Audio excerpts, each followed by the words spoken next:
Court থেকে ফেরার পর থেকে দেখছি কিরকম একটা মনমরা হয়ে আছিস। কিছু না, এমনি একটু টায়ার্ড লাগছিল। ক্লান্ত তো লাগবেই, সেই কোন সকালে একটুখানি মুখে দিয়ে বেরিয়েছিস, তারপর সারাদিন নিশ্চয়ই কিছু জোটেনি। আবার হারানকে বলেছিস রাতে কিছু খাবি না। খেতে একদম ইচ্ছে করছে না মা। টেনশন থেকে হয়, প্রথম মামলা তো। কিন্তু খাওয়া দাওয়া ছেড়ে দিলে তো চলবে না বাবা, শরীর তো খারাপ হয়ে যাবে। একদিন না খেলে কিচ্ছু হবে না মা। ঠিক আছে, বেশি কিছু খেতে হবে না। ঠাকুরের ভোগটা একটু খেয়ে নে। ভোগ? আজ ঠাকুরকে ভোগ দেওয়া হয়েছে? ওমা, হবে না? আজ লাহাবাড়ির ছেলের প্রথম মামলা, এবারই সেটাই তো নিয়ম। তোমার মনে আছে মা? আমি তো ভাবলাম। শুধু আমার কেন, তোর বাবারও মনে ছিল। নে এবার খেয়ে নে দেখি।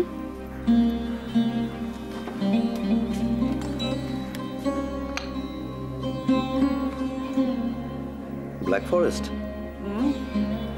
নিশ্চয় বড় মা। হ্যাঁ, তোর প্রথম মামলা শুনে পাঠিয়ে দিয়েছেন। তাই তো বলি মা, বড় মার জবাব নেই।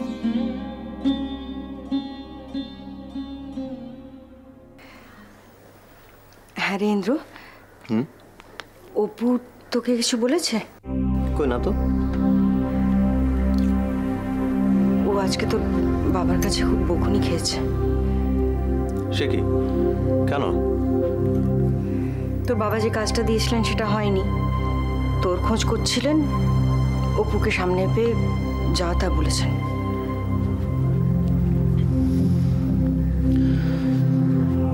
আমি কোথায় গিয়েছিলাম বাবা জানে? হ্যাঁ জানি। নিশ্চয় আমার উপরে খুব রেগে আছে। কি জানি, তোর বাবাকে বোঝা খুব শক্ত। এতদিনে আমিই ঠিক করে বুঝে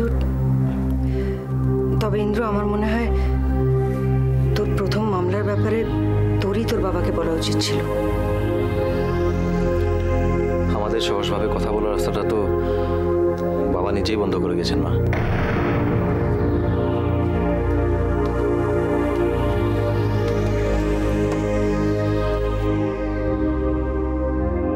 কিন্তু তার নিজের ছেলের প্রথম মামলার কথা সে অন্যের মুখ থেকে শুনবে, কষ্ট পাবে না? আমার মনে হয় তুই কাল সকালে একবার বাবার সঙ্গে দেখা কর। বাবা বলেছে দেখা করতে?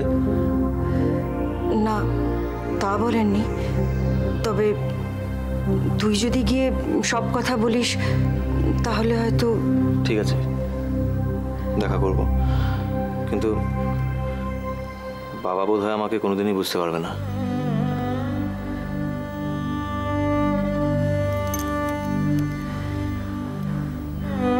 অনেক রাত হলো, ওটা খেয়ে নে, নিয়ে শুয়ে পড়।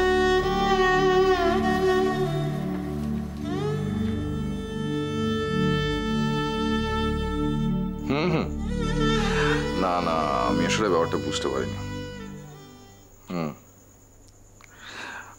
আর আমি জেনে করেছি নাকি?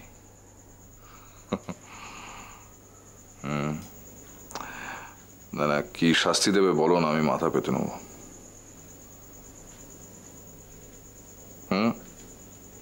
ডিনার বাস? ওকে ওকে, আমি তুমি পিক আপ করে নেবো।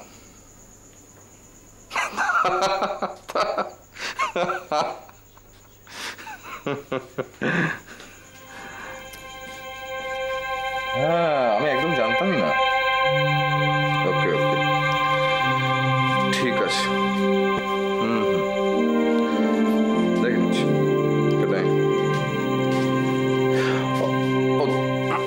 তুমি এসে গেছো, ভালোই হয়েছে। কার ফোন ছিল? ওই তুমি চিনবে না। রাত 12টার সময় আমার অপরিচিত মানুষদের সঙ্গে তাহলে তুমি ফোনে গল্প করো? কি করবো? তোমাকে তো গল্প করার জন্য ডেকেছিলাম, কিন্তু এলে না। অনেক কাজ আছে, তাই না? আর তুমি তো জানো এই বাড়ির অন্য লোকেদের সঙ্গে আমার ঠিক কি আর করবো, তাই ফোনেই গল্প করছি। তার মানে গল্প করা তো তোমার হয়ে গেছে আজকের মতো। চলি। আরে আরে কি কর, যাক বাবা, আমি এতক্ষণে নিশ্চিন্ত হলাম। তুমি রেগে গেলে বলো। আমি রাগিনি। তাই? আর যদি বলি যে অমর সান্যালকে ফোন করছিলাম, তাহলে? কি কথা হলো? কিছু না, ওই পরশুর মিটিংটার ব্যাপারে ফোন করেছিলাম, ওনার স্ত্রী ফোনটা ধরেছিলেন, বললেন বাথরুমে আছেন, এখন কথা হবে না। দেখা যাক। আমায় বললে কেন? আমার পরিচিত নয়?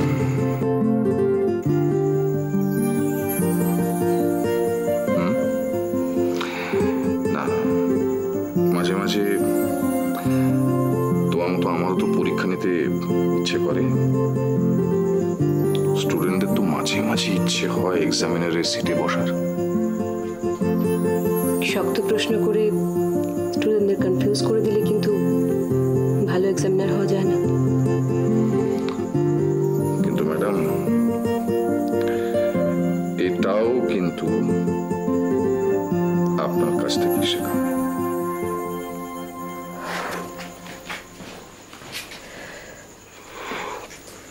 কি বলবে, ডেকেছিলে কেন?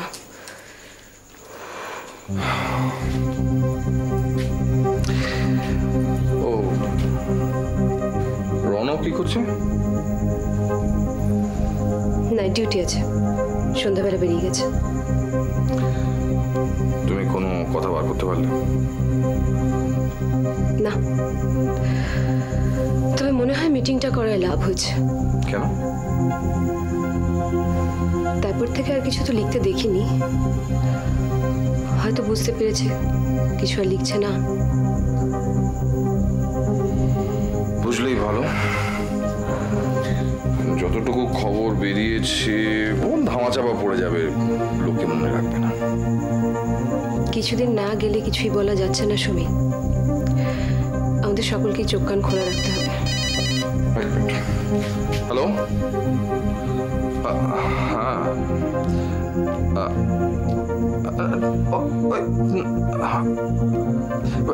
আমি আমি পরে ফোন করছি।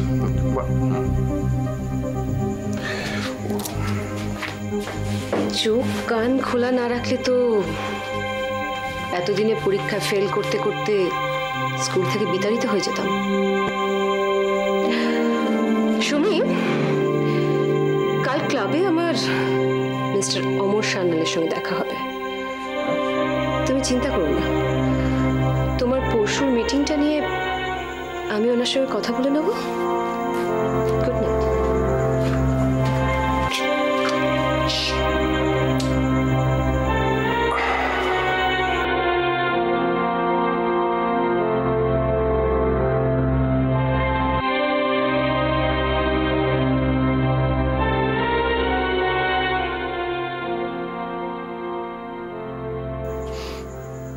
হ্যালো,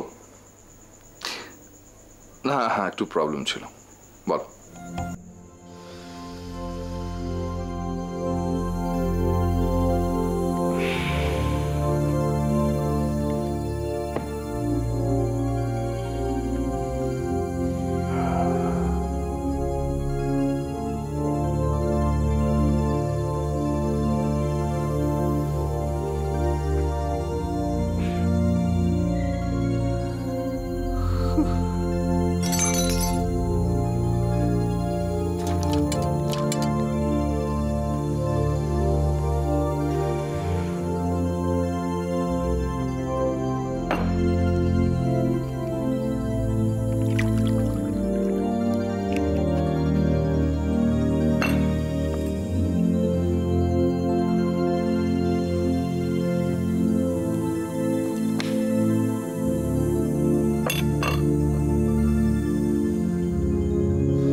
রক্ষামূলক অভিযান আমাদের চোখের সামনে এনে দিল রতনের মৃত্যুকে, যে মৃত্যু সত্যি রহস্যময়। আপাত দৃষ্টিতে এটা নিছক অ্যাক্সিডেন্ট বলে মনে হলেও আসলে এই মৃত্যুর পেছনে লুকিয়ে আছে আরো অন্য কোনো গভীর ষড়যন্ত্র।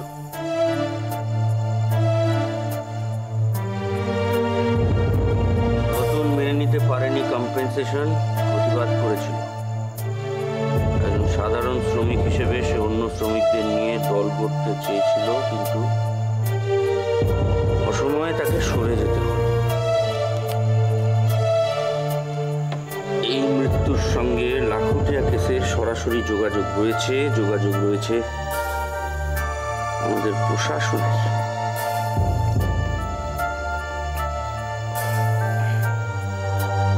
যদিও রতনের সহকর্মী শ্রমিকরা কোনো কথাই বলতে চাইছে না। তাদের কি ভয় দেখানো হলো? লাখোটিয়ার উকিলরা কি আইন দিয়ে এত বড় অপরাধীকে বাঁচাতে পারবেন রতনের মৃত্যুকে নিছক অ্যাক্সিডেন্ট করে উড়িয়ে দিতে?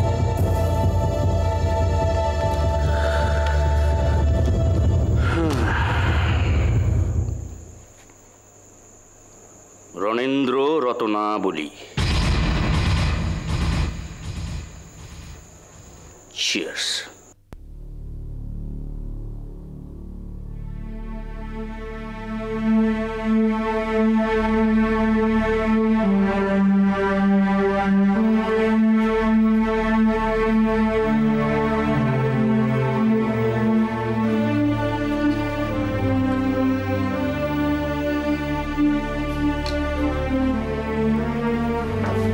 দাদা, তুমি এটা পড়েছো? কিছু উল্টোপাল্টা লিখেছে। শুধু কম্পেনসেশনের বিরোধিতা করার জন্যই রতনকে সরিয়ে দেওয়া হলো, নাকি রতন আরো কিছু জেনে ফেলেছিল তার উত্তর তো আর কোনোদিনই পাওয়া যাবে না? What is this? হারান, চা তো দেওয়া হয়ে গেছে, চলে যাবে।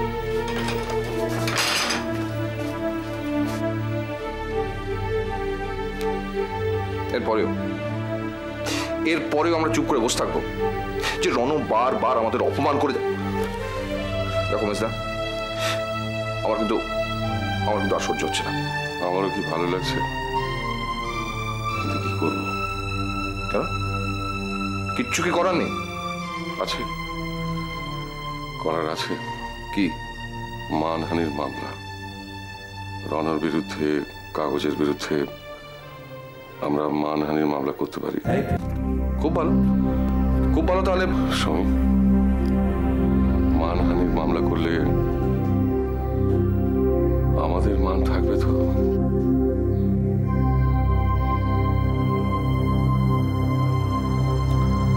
লোকে হাসবে শুনি।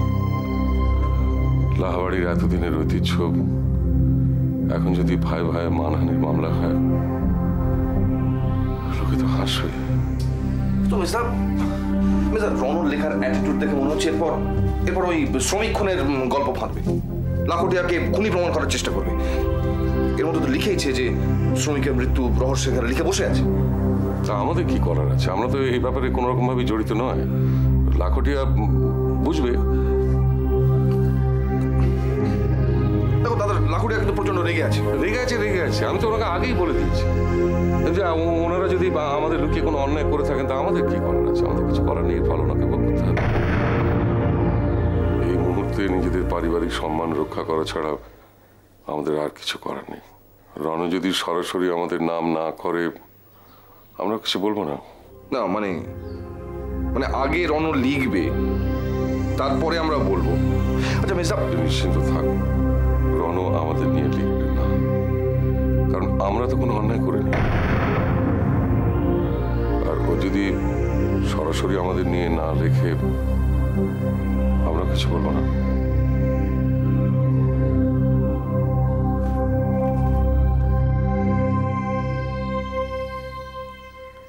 আসবো স্যার। কি তুমি তুমি তুমি এখানে এসছো কেন? কিছু টাকা লাগবে তো। এই লেখাতে যারা যারা কথা বলেছে তাদের আমাদের দিকে আনতে হবে, তাই না?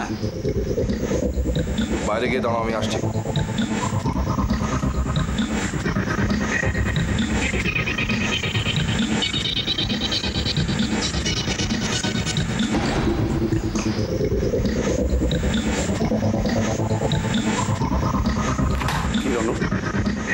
যাবে না? আমি তো ওদের যাবো। বুঝতে পেরেছি, বাড়ির লোক এতক্ষণে খবরটা পড়ে ফেলেছেন। এখন বাড়ি ফিরলে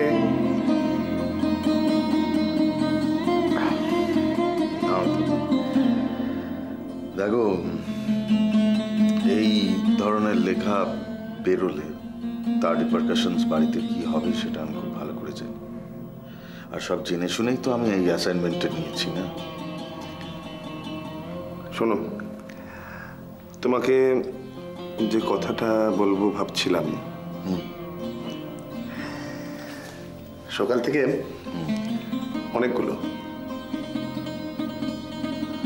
অনেকগুলো ফোন পেয়েছি। তোমার লেখাটা বেশ সাড়া ফেলেছে। মনে হচ্ছে রাজনৈতিক মহলেও বেশ আলোচনা চলছে। হলেই ভালো। রতনের মৃত্যুর একটা সুরাহা যদি হয় তাহলেই তো আমার এই লেখাটা সার্থক, তাই না অমিতাভদা? That's true.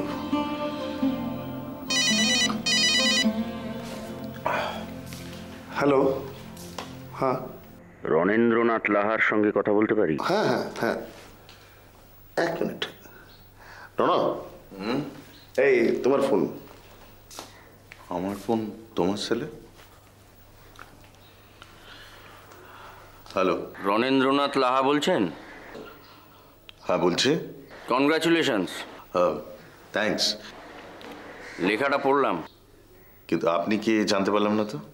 আপনি আমাকে চিনবেন না, আর চেনার দরকারও নেই।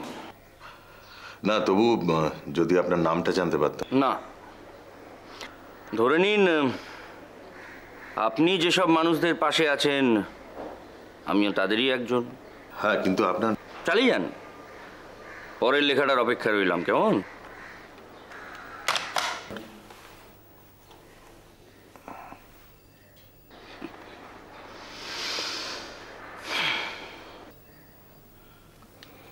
কি নাম বললো না?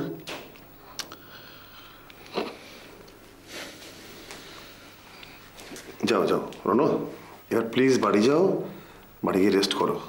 হ্যাঁ, থ্যাঙ্কস।